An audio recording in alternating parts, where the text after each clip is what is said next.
మనకు తెలుసుగా, ఇంటి నుంచి అడుగు బయట పెట్టే ముందు ఇంట్లో పెద్దలు నుదిటిపై ఇంత బొట్టు పెట్టుకెళ్ళు అని అంటూ ఉండడం మనకు తెలిసిందే. ఎందుకలా అంటూ ఉంటారు? తిలక ధారణలో ఉన్న ఆంతర్యం ఏంటి తెలుసుకుందాం.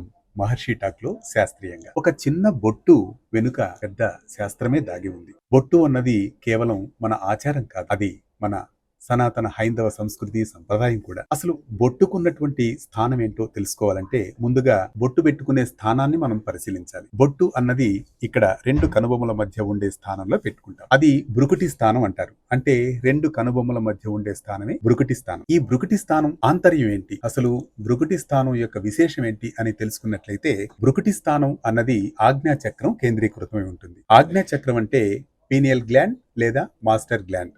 అంటే మన శరీరంలో ఉన్నటువంటి షట్చక్రాలలో ఉన్నతమైంది ఆజ్ఞాచక్రం. ఈ ఆజ్ఞాచక్రం అన్ని చక్రాలను అనుసంధానిస్తుంది. మన ఆలోచనలను అన్నిటినీ కేంద్రీకరించే స్థానమే ఈ ఆజ్ఞాచక్రం. అందుకే ఆ ఆజ్ఞాచక్రాన్ని మూడవ నేత్రం లేదా జ్ఞాన నేత్రం అని కూడా అంటారు. చక్కటి నిర్ణయాలు చేయాలన్నా, మంచి ఆలోచనలు రావాలన్నా వాటన్నిటికీ కేంద్ర స్థానం ఈ ఆజ్ఞాచక్రమే. ఆజ్ఞాచక్రం అనేది ఎప్పుడు యాక్టివేషన్ లో ఉండాలి. యాక్టివేషన్ లో ఉండాలంటే అక్కడ కొంచెం ప్రెస్సింగ్ అనేది జరగాలి. ఆ ప్రెస్సింగ్ జరిగేటందుకు ఒక ఆచారంగా వచ్చిందే ఈ తిలక ధారణ. ప్రెస్సింగ్ చేయడం వల్ల అక్కడ ఆజ్ఞా చక్రం యాక్టివేట్ అయ్యి చక్కటి ఆలోచనలు, మంచి పాజిటివ్ ఎనర్జీ యాక్టివేట్ కావడానికి అది ఉపయోగపడుతుందని మన గురువులు కూడా అక్కడ గట్టిగా ప్రెస్ చేసి బొట్టు పెట్టడం మనం గమనిస్తూ ఉంటాం. అందుకే తిలక ధారణ అన్నది కేవలం సంప్రదాయమే కాదు, అది శరీరం, మనసు, ఆత్మ అన్నిటినీ ప్రేరేపించే ఒక దివ్యమైన ఆచారం. నిన్నటి మన మేధస్సు నేటి ప్రేరణతో సాగే మరిన్ని అంశాల కోసం ఫాలో కండి మహర్షి టాక్స్.